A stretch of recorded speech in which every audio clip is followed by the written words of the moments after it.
Science and technology war between the United States and China.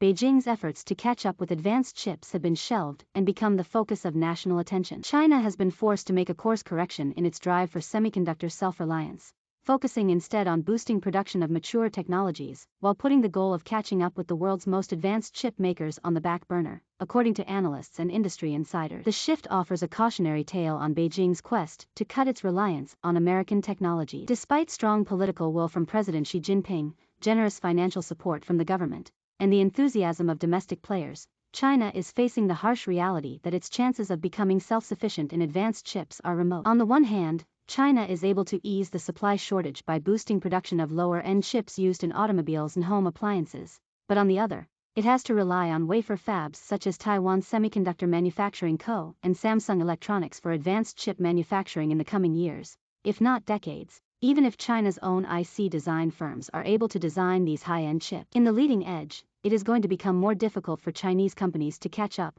Gokul Hariharan, co-head of Asia-Pacific TMT research at U.S. investment bank J.P. Morgan, said in an interview with the South China Morning Post. However, he added that the market for older generation technology remains promising and Chinese companies have potential there. U.S. pressure on SK Hynix adds to China's chip woes. Shanghai-based Semiconductor Manufacturing International Corp., the country's most advanced fab, can produce 14nm node chips, and is building new plants in Beijing and Shenzhen for 28nm node technology chips. While demand for these more mature technology nodes is strong, SMIC is several generations behind advanced players when it comes to the leading edge. Only 3 chip makers in the world, TSMC, Samsung and Intel, have stayed in the race below 10nm, meaning it makes sense for Chinese companies to focus their resources on mature technologies where there is a ready market and strong demand. SMIC has said most of its 2021 capital expenditure will be devoted to ramping up capacity in mature nodes. There is no realistic prospect of China being able to match the capabilities of the global leading-edge semiconductor manufacturers in the next few years,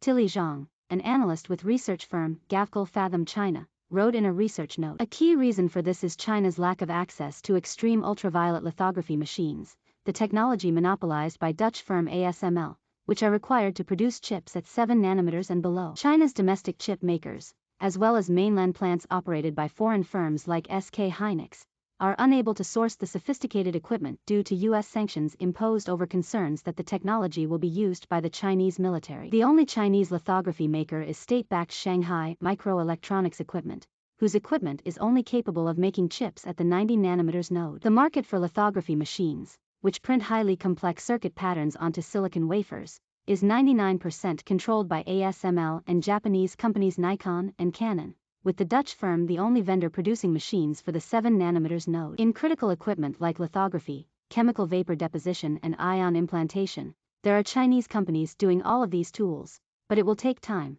said J.P. Morgan's Hariharan. They are several generations behind in most of these areas. Analysts said China should not be blamed for its failed attempts to produce such complex tools and components by itself, as few countries can. For example, ASML relies on numerous suppliers for parts used in its lithography systems, with the all-important lenses coming from German optical systems expert Carl Zeiss. Alan Cho, ASML's Shanghai-based sales operation leader, told the earlier semiconductor talent shortage slows China's chip self-sufficiency drive. In recent years, Chinese suppliers have made some progress in developing high-end photoresists, the materials used in the lithography process, according to Xiang Wensheng, general manager at Jiangsu Eisen Semiconductor Material. While EUV machines are restricted from sale to China under U.S. pressure, the earlier generation deep ultraviolet scanners are not, which means Chinese fabs are not under pressure to find substitutes amid their capacity expansion, according to a research note by Dongbei Electronics seen by the. In fact, ASML said in November that demand for DUV and earlier generation scanners remains strong in China, amounting to around €2 billion in sales in 2021, according to a Reuters report. Besides production equipment, China also relies on intellectual property in chip design tools known as electronic design automation software, another area dominated by the U.S., according to He Weiling, chairwoman of Shanghai-based CIP United, an IP provider. Christine Lau, an associate at research company Third Bridge, said the software dependency has been overlooked amid the focus on chip-making equipment like EUV. For example, British firm ARM has licensed its chip IP to more than 250 Chinese companies, including Huawei Technologies Co. and T-Head, the chip design unit of Alibaba Group Holding, owner of the more than 20 billion chips based on ARM architecture, have been shipped by the Chinese licensee. For this software, you don't even know if you can develop one that is similar, as you need very close ties with the entire supply chain, said Lau, adding that frequent software updates by the IP providers make it harder for Chinese companies to keep up. Even without any immediate hope of mastering advanced chips, the output of China's semiconductor industry has grown rapidly over the past few years thanks to government funding, a healthy domestic market, and the chip appetite of large tech companies such as Huawei. From 2015 to 2020, China's integrated circuit industry,